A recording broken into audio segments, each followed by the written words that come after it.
Hi, and welcome to At the Movies with Adam Ross. And in today's episode, I've got a special treat for you.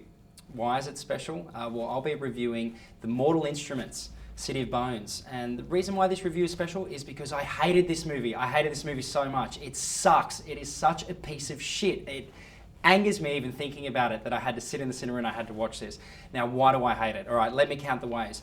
One, it's derivative. Now, I know what you're saying. All young adult fiction is derivative. You've got Twilight, a rip-off of Interview with the Vampire. Then you've got The Hunger Games, a rip-off of Battle Royale. But this thing takes the cake. This movie wholesale steals shit, and it just assumes that you've never seen a movie before in your life. The main twist in this movie, from Star Wars. It's got the medieval sword fighting from Highlander.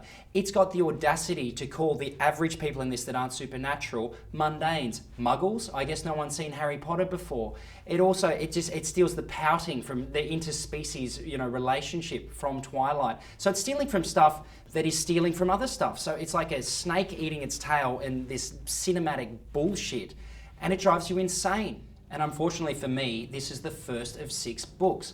If they make 6 films of this, I will kill myself. I flat out will, because I cannot live in a world where this is considered a cinematic saga. Now, director Harold Zwart, the hack that gave us the remake of The Karate Kid and The Pink Panther 2, throws us head first into this world. And I was thinking to myself, am I missing something? Yeah, like the entire first act, character development, any kind of semblance of logic and reason.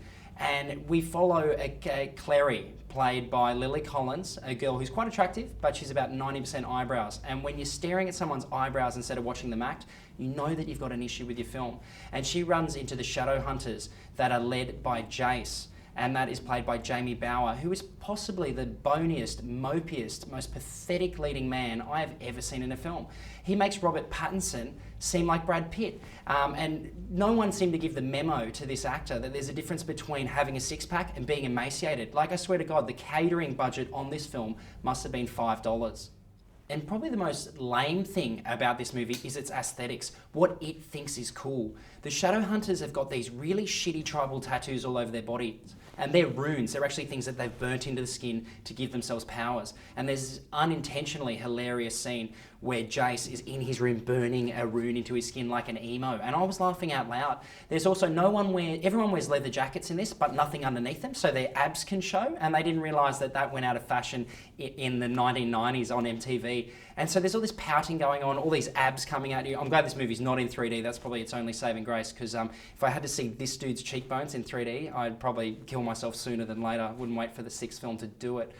Now, I can't even articulate to you how much I dislike this film. So I would avoid this at all costs. I'm going to give this movie 1 star. I won't give it 0 because I actually think that it's got some kind of purpose on this planet. I think that this is going to become a cult film, and I think there's going to be drinking games created in this film's honour about how bad it is. And I can't wait to see this in a cinema fiasco sense, and I've got comedians that are really smart and really witty that are giving a rolling commentary on this film. So if it was completely dull, I'd give it 0, but the fact that it's throwing so much batshit crazy, tonally incorrect stuff at you, then I'm going to give this movie 1 star. So that's The Mortal Instruments, City of Bones, hopefully the last in this series.